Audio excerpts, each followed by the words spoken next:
Fala pessoal, tudo bem com vocês? Estou aqui hoje para falar sobre a performance do KNHF ao longo do mês de fevereiro.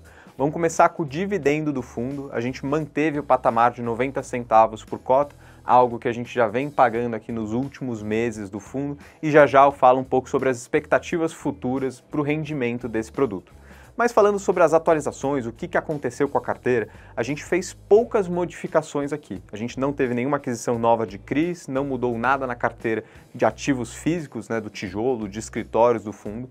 Dentro do que são os fundos listados em bolsa, que a gente compra e vende, a gente continua reduzindo, agora de forma menos acelerada, de forma mais espaçada aqui, fundos de tijolo. A gente vem vendendo esse tipo de produto para poder comprar um pouco mais de fundos de CRI. A gente enxerga uma oportunidade de aumentar o carrego da carteira, ainda comprando fundos de crédito com bastante deságio, ou seja, negociando abaixo do seu valor patrimonial, e a gente espera que isso possa aumentar a capacidade de distribuição de dividendos do fundo ao longo do tempo. Acho que é importante reforçar aqui, talvez seja a grande informação ao longo do mês de fevereiro, a gente vinha sofrendo bastante, a indústria de fundos listados como um todo. O mês de dezembro foi desafiador, o mês de janeiro também bastante desafiador. Fevereiro começou com o mês ainda com bastante pessimismo, as cotas como um todo que caíram bastante, mas a partir ali da metade do mês, mais ou menos, a gente percebeu uma recuperação bastante forte nas cotas como um todo. Só para vocês terem uma ideia, o IFIX, que representa a média de todos os fundos imobiliários, dos maiores fundos imobiliários, teve uma valorização no mês de fevereiro de 3,34%. Enquanto que o KNHF, que é o nosso fundo aqui em questão, somando o dividendo mais a variação da cota que ele teve ao longo do mês, a performance dele se aproxima de 12%, muito superior à média aqui dos fundos imobiliários. E é natural que venha a pergunta, por que isso aconteceu? De verdade, tiveram poucos gatilhos ao longo desse mês que justifiquem essa mudança, essa valorização tão impactante que a gente observou. Mas o que a gente chega aqui na conclusão é o seguinte: a cota do fundo vinha caindo de forma que era muito difícil de justificar. A gente falou isso nos últimos vídeos, que os fundamentos não justificavam o preço que esse fundo vinha negociando. E em algum momento o mercado para de ficar tão pessimista, assim, os investidores começam a observar o tamanho da oportunidade, e isso fez com que o fundo se valorizasse bastante, muito acima da média dos outros fundos.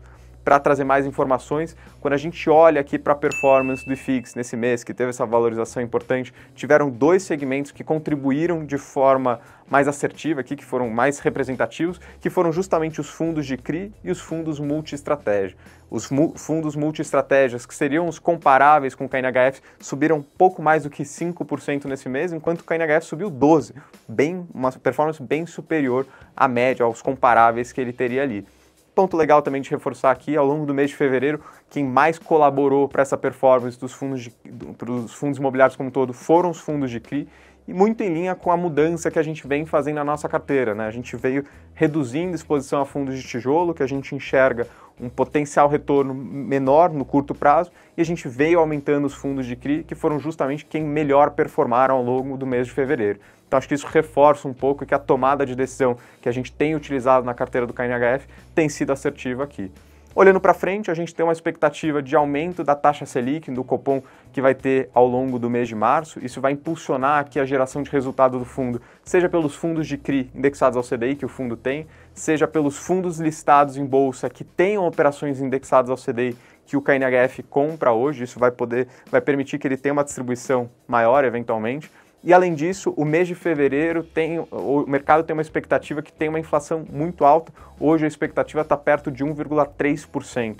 Então, para os meses de março e de abril, a distribuição do KNHF será impactada positivamente por conta desse IPCA. Então, acho que tem notícias boas aqui, informações que ajudam na geração de resultado do fundo, que em algum momento poderiam permitir que o fundo distribua ainda mais dividendo do que ele vem pagando hoje. O vídeo de hoje era essas informações que a gente queria trazer, pessoal. Não deixem de seguir a gente nas nossas mídias sociais, tem nosso Instagram, nosso LinkedIn, nosso YouTube, e a gente se vê na próxima.